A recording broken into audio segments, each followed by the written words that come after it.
tu tange in han ne lo ta ka khain in tournament khela khan a tournament ke mani pool bi ka chuan in Nagaland le Andaman and Nicobar Island kha kan hne a aba khau kha chu hei in hne tok taksi khan kan hne lo aba kha chu kan hne lo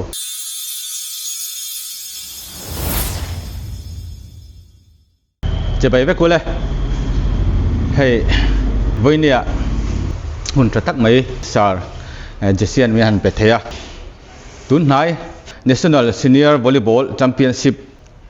a khan Mizoram ai oin cochin azuk telpuya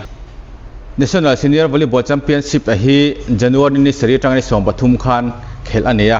Jaipur Rajasthan a khan khel ania an khel zo khanin nimin ni som pathum thotan ni khanin aron lel le gina ti chuan nama sain aming pu ma hi kan masanga lalpian puya ania cochin azuk kala chuanin aba ka hi chu aman mel thiat tin kha han pe sela rol ti chinte an veng ming te le engzang fan nei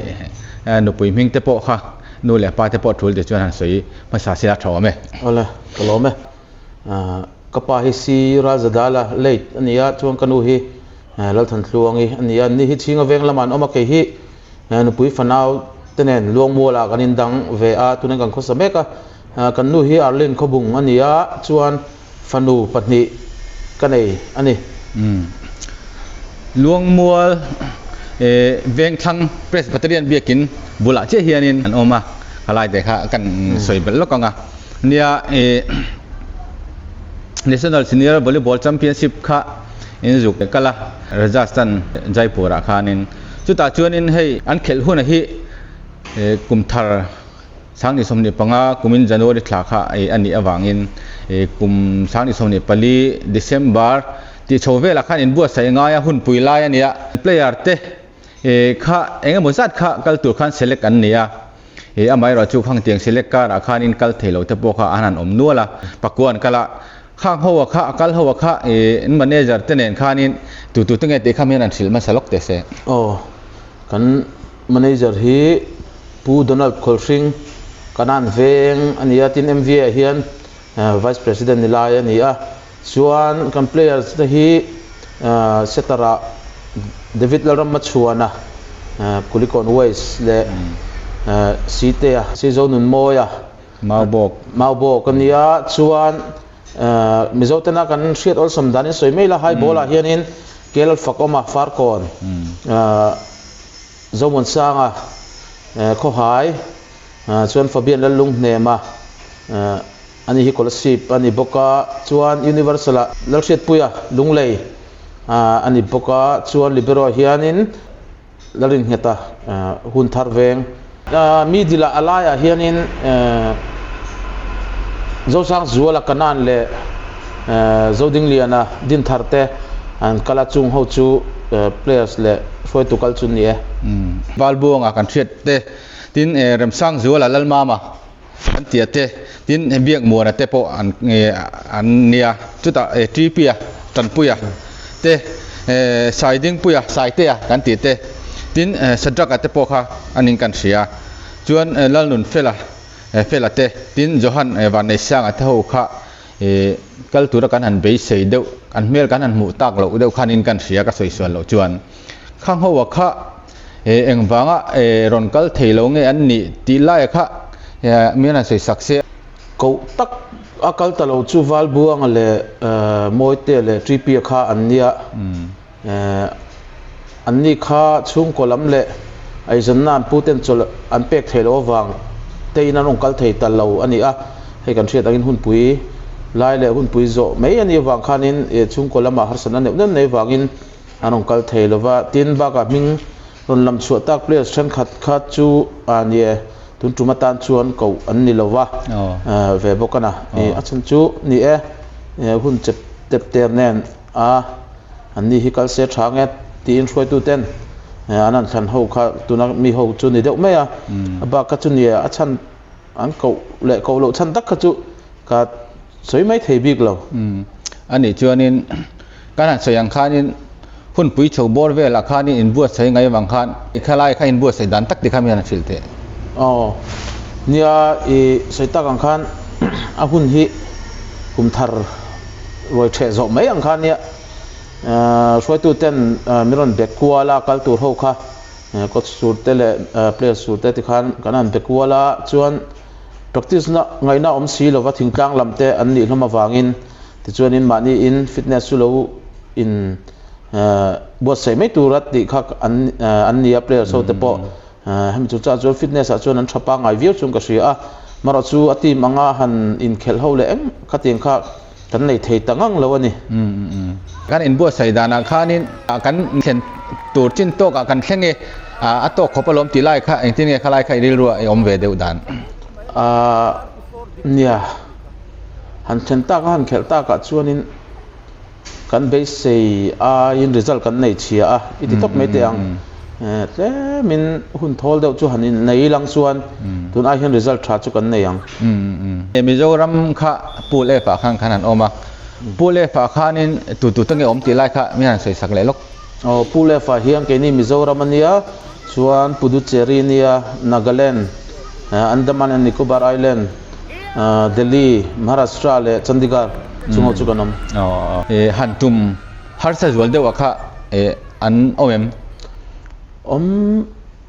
san lo Maharashtra ka ta min kan ti thei lo chan po jinglam Delhi nen ha lu tukin kai khela kan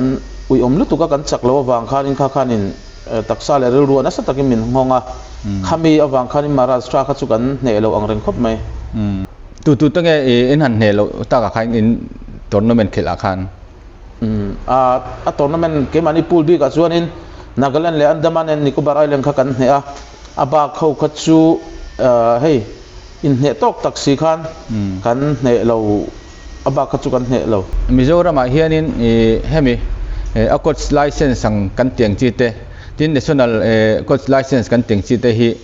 tu tange kan la nei coach ni du tan po hianin engtin nge khalaya kha kong kha engtin nge omem tilai te po kham hian soi sak te mizo a coach MVS certified coach kan ni kai ni ho hi kan tama soi sena ni lo nga ti mete ang training chu kan ta tin chumi ai sang a chuanin NIS antia NIS coach hi Sarina Sipir Miss Ma Mingi Sarchet Puile Sar Erika anio hi tuna kan thre thechina kan la nei chun ta volleyball bi ka chuan chu ani atin NIS tur hianin national certificate kha poimo khop maya training tur khan mo chu tuna kan kal poi hlut le zual nan ta khami NIS chung le khan FIVB hemi international mo khata khami coach ka level 1 2 3 om ta ni chuanin level 1 khan hiam beranta 2 3 a chhota chuanin India rama hianin an buat sai khat khop maya tin chuang mizoa chung kan la omlo FIVB certified coach tak ki chu ani khalai kha certified coach ni tur khanin zugzir dom ta sela khalai kha kong kha har saviom khalai khan soi jaw de te khami tur kha chuanin chu soitang khan instructor ten an omveta FIVB instructor kha chuanin enge VFI ina FIVB khatia adila antinan khoi munamo India ram khoi munamo khami training about sai chuan national certificate ten kan nei chuan azudil ve theita khata khanin kan tin lo chu san ni semo ti khana kan zudil anga khata kan tin chuanin training exam te kan pass chuan level 1 kha kan zawanga chuan chu FIVB certified coach chu kan ni ve theidon tinan chu chuan khalai kha zuk kal thei kha omta sela a sen so lai kha engtia ti tur chinge tlai tak chu sen so hi chu mani angai karinga chun chu ni kan hriat angin MVA te atang po ni ka tiang du kha chu an pui thei tho po ka ring engama chena chuan mo chun zom ta zelila khami in tournament zuk khel akhan khami ground chungchang akhan engamo har sanna kha om deu thinin kan sia tin in tournament kha atafa han khel zone deu char te kha om kha kan sia khalai kha enge har sanna deu kha om chuan han soite nia hei pathian zara kan van ne mi zo te hi indoor kan khel na sa to a outdoor hi chu lo thei lo ni lo chung kan khel lutuk to lo a hei ai tunakal ho chu pro volleyball player ve kan ni wang hian indoor an khel na sa to awangin outdoor hi harsa kan ti khop maya nia thil pakhat ni za thau do chu Delhi kan set lak na tura David an set kan zomon an vodona outdoor kan khela wang khan ball khat hok lu te ni khi tam lu tuga net zomona kaw na to sia an voturan tlan zuang kha ball kha net nai lama zogin clean len lu de ta khating sang sang wang khan pona outdoor khel kha chu har sa kan ti khop maya tin ne soitang khanin kan fixer hit tight em a zinga daria ta kan khela mizo chu ele in dante asanga ta khanin kan tan thil a boi tha kan hole mai arem to silo muna nge kan om chawa boru guap nen ti khan zing daria ta kan khela som pakhat eng mai lovin som pakhat le chan ve a kat te kan khel zowa chuan chan hudam ni te kan khel le katin te khan ni wang khanin le outdoor lo ni bok nen in khel chu harsa kan ti achan chu le in akha mani du huno na kha thei silonga chuan achang chuan dil tra ma khel te po kha ngai venga tro Delhi na kan tumpe ka chuan mo engma kan ei man to silowa pumruak lutukin engma ei mu mal lovin kan khela kha khan min ti chaw zual em boka khating te kha ei hun bi an siam bok sia khami ei hun bi lo kha chon engma ei turom bok silowa abul nai kan khel na bul nai ador rem chang mai om silo mo mar chu mi kara kan zeu du chu Jaipur mizo welfare te chunga kan lom khop me khating kan har sanna kha sia in so chiarte miron siama akara so chiarte kanan ei theatin san pio te miron siama mo tin khanin miron ngai tu em an ni zara khanin I boilu tuklo chuanin an nuwa kha chon ei tur chu kan muta kan lom khop mai lom le mai nia ani hei tun aya practice na tha le in bua sai na thazok kan nei theinan enge poimo ni ai hiat nia ahun hi shama ila dule unpui mai loin bua sai tha ila chuan unpui lai te chuan han ho zokin han chol zok mai la fitness a cheman tuk lo tura kanga plus sekanin uluk chuan mo chuanin ahun kha kan claim lo thret lai de bok nen kan throi tu ten information khan lo dong klai de bok nen khang ani wang khanin khat tun tum chu khateng kha kan ni ta bele budde kan oma chumi ni lovin antinan November October thato blamatanga moi loin buat sai ngar ila December chawa te khan thei to pin loin buat sai la hun puya kan ho du ni le an ho zokila te khan kum thar impact ve do ngai ni chu ke mani lam po mo players chale shoi tu te po impact na tak tak nei chuang kha chu thei lo big tu chu am chuang lova chu ting chuan ti thei lang chuan in buat sai na tha zok chu kan nei thei in karing kum tin khan an buat sai thau khan kan sedewa Mizoram te po ko kha kan ni thau thina chu wang chuan in antinan sang ni som ni paruga khanin championship kha lo buat sai le don di thial lok sia Mizoram min ko thin thau chuan ama tanga lo in ruam man lo na kha om ve thei kha ni siam min nia khatlai ka chu om ve thei tur chuan ka ngaya maro chu soile soinu Mizoram sports chu sumle paya tong kholo ni su sela min kan le niam deu wangin roi tu te po min tir tur hian thei to pa anin dap chop ve tak tak ngaya tin a roi tu te po nan tho hial chang te po omani tiang te khan ni wang khanin enge ninga hanin buat sai ma lo tuk thei lo na lai kha khatlai kha boi kha khom ve le thau ru amo shit soi thiam a har tai tak ki chumo ani tuna inaw te ho han khel dana khanin ilung oi to kem nge tlema an ma nia khanin chu teng zong chuanin ti deu ta sela kan thadeu nga tiang chi deu kha han soi bel du deu nem simin an ma ni shima chuan ka ngai tu le thian kan thuan lo ช่วยตัวทูอันโลโอยอันฟิตเนสบอลโลเมนเทนที่อาเซียตาริมภาคบากินังเคลเทียนี่ข้าบักข้าจะไปเสียเลยตัวช่วงเอามินกับเชลตุงกันดินมุนักจนเสียเลยสวยนู่อันมานี่มีมาช่วงเคลเอ็มตุกันลิบรอยเลียมค่ะตัวเละสัวละอินขลายข้างกันเสียกันปวดจันลูกอ่ะอินลิบรอยค่ะเอ็กเตียอินเลียมเงี้ยกันแล้วมันจังข้านี่อบายโตเดือดขันเตียขลายแค่เงี้ยขลายก็ชันเดือดอาคูบขัดลูกนะอัปปิลอโม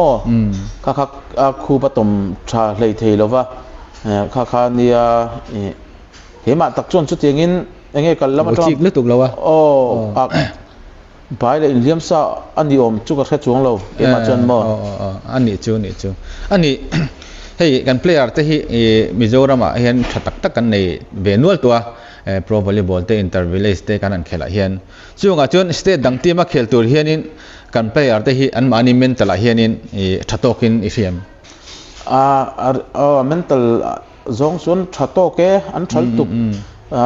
maro chu tle min keima kalongai tu a chuan block ka kan zuang hi he ai hianin lati sang le hret thei ilang chuanin kan thale zul om mangi o chukati a spike tura kan tlan du to ka kan zuang hi chu kan zuang sang puta po amuna po mar chu block a chi hianin le min kan du thu sam lo deuh kati kan zuang hi mo thi lo chun an tha kan players te hi an thalu tu tuna kan player nei a hianin ram dang ai a chiat big na ero chu kan nei tam lo ti na angani tero kan te deuh hi ani rol in ang chu I kan zuang ti sangila a siam the veka a ball pon thiam skills upon tra mo kan players ho ani chuan tuna in han kalna atang hianin hemi federation cup khel tur hianin kan mizo te hi kal phave tur hianin beisem ka beise iti top mai teng kan players te thainan lo nei a tun trum kha kan zu kala kan zu mu a antinan a top level ang ho kha chu lo da thata ila hey services ti te ani chu sele soi nu e zon nan tak mangan nia kan la tuk phak rol la ni lova amar chu khami a top level nuaya khan vel bor anga kha chung kanom phaveng ka sia bu sai na that tak nei ta ilang chuanin national poi kan qualify ve thei mai chu ka ring hei ke ni mi zo chi seng deu khanin heta athan pa sum e zon na e ba khoi ngai khatia part time deu leka kal kan nin la ya khanin full fila khanin pek thelo na lai kha kan that to lo na lai om thei te po kha an ni ve thei boka kan players te chu nuam an ti em wangin volleyball hi ang khel ani bera ani na taka chuan tin hei pro volleyball league te kanan neya club bang te chu hei pocket money ron tuak na ni ve de ber me ya e zon tak la tin lo wang hianin I an tan thil har sa em anti e zon na dang wangai tu le anga ya anin khel zawa enge ka thong mo na se zon ve ra nga ya tin na lo mu phei chun anin khel thei to lo zo khial ani tiang thleng chun ani ya I chu wang chuanin kan e zon na tak nei ve thei selang chuan tun ai hiang kan sang le zualang ani tun ai hianin entinan school tina emo college tina hian subject big de watan hianin hemi a volleyball hi omtel ta sela chuanin tun ai hianin ma hi kan son thei game nge khalai vela kha enge soijaw tur deuh I nei vem nia sei tu chu om nualanga maro chu soi ta khan ni heta middle school atang te soyang khanin tinga azirna tu omse coach te nei se school khan mo khating te ni te chuanin ma kan son le zual ngotang achan chu tuna po a grassroots ang taka zirna hi aw manglo ani hei SYS in an nei an ti thar le a tuna hei po kema kum upalam de ulak an ni to ta tin Sir Erika Academy om ta Eric Pauto Academy om le ta ani po hei a grassroots tak ni lovin kema lo achin chang lo hre deuh to kum som patni som pathum som panga chhomo khatin khan ni le de to wang khanin grassroots tak zim nei kan nei lo ti the ni a chu wang chuanin ei chu ni ngai tu na sen that chu poimo khopin ka ria I grassroots chungchang ai chu mo ani chuanin mi chelam kha han su tel deuh lek kha thain kan then dewa kha tun chu ma khanin tlema mi cheti ma tha deuh lek ka chu kerala le railways khan ni deuh lekin kan ria kan mi zo mi che te hi jukal ve se ti kha eng mo chen kha soi kha nom ve deuin kan ria khalai kha kan mi zo mi che te kha jukal ve ta se nam dang ai khanin kan tha lo bik lu tuk angem nge nam dang kha kan tluk thawang ti lai kha enge mu de dan khan soi ve te nia setang khan me chelam pangpo kha kan thir zo zewa mi pa ang deuh tho khan in ka ria me che chuan emi a top level kan tiang chi kerala te services te railways te nom dor ta aba khachu kan me che ten he tur ram nual mai an he ve tawang an ni po zukal se chuan mo ani chuanin nam dang ho kha me che kha anon tel theya ke ni mizoram a hei mani pro volleyball de po han khel thei kha kan om nual thowa kha tilai kha ko wan ni ve lo mi ke ni mizoram tang hian tilai kha enge khalai kha han soi chiang de thei riat chin an ni tho chu ka ringa ma chu soi tong khanin enge sumle pai har satna wang te poni ka ringa voi khat in tir hi hau takani tuna kan kalna ringo ta kan soi tu te sen so poi turu lu tu ka aka tong huat thu ni lo se sports association lama tongin sumle pai duna tam si lova mani in jong chop tak me min tir an ne tun tuma po hian mo chu wang chuanin kan tin si loven ti dawani ka ring tin kan soi belok du chu me chi chungcha khan ni kan zukala ka mu china khanin ka mu tam jok team kha chu an lian bik lo te ro te kan ne thei tur khan om nual mai kan ti dawani ka ring tin kan soi belok du chu me chi chungcha khan ni kan zukala ka mu china khanin ka mu tam jok team kha chu an lian bik lo te ro te kan ne thei tur khan om nual mai ani chu mi position a chon han tlak cham deu kan nei ti lai te kha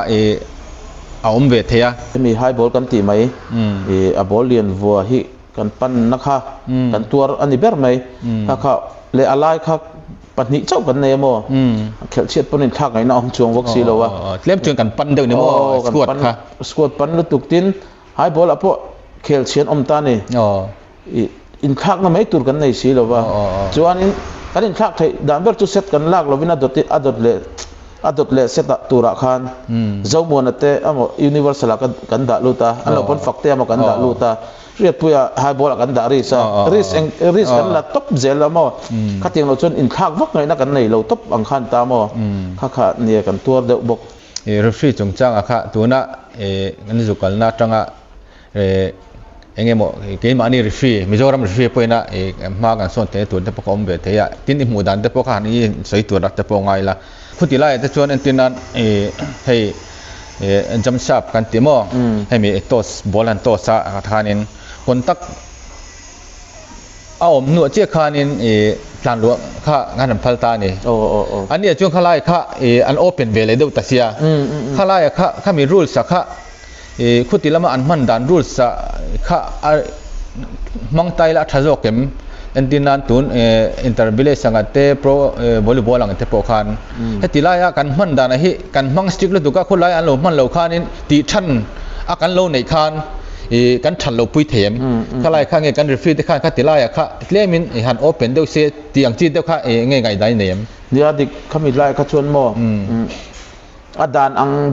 dik kha chuan in hetlama kan ham kha chu dik tho ta ni maro chu antinan thil hi ani na ang chi ti thei lo chin om ve a chu wang chuan in ni atun din huna chuan khami rotation chungchang apo antinan khutlaman ham dang khan tla apo phal mai se apoi lo jok kati ke ma chuan mo tun tung kala apo khan enga mo kha chuan hetan ham ang chi an ham tura kan ngai an ham si lo han top deuh zeu mo khatin ka kan nei le thina ka min ti boy lek lek chang om thina ni fingering lo ta te po khan khatin le thil dang chum suma po khan mo nei a ha mai turang ngai awanga han ban phara han din deuh ti ti han an lo chang khau ve le zau thina ni khatinga kha chuanin a zong zonga chuna theilong amar chu nge I ho lutuk ti maila khating lutuk ang kha chun ham lo ma sen ni apoi lo khati ke ma chuan ani chu atom nan nia kha lung takin ron ho chho thea khami in zu kal chung emo in zu kalma emo ha in bua sai tung chang ate lom tu soi nai mo khang teng chi in nei chuan in nan soi ta che nia lom mom khop mai hetinga ke ni hun tha tem ron siam sakhi alom om kati a tin tuntum national kal thei tura kan throi tu te impact na an thorim na le kal na hun tha min pe hi choi moina ro pui tak kati lo thei lo ka lom ami malang pon ka loma tin hetinga kan kal ngam sim sim hi a tha katia tun chu tun lo ni ro se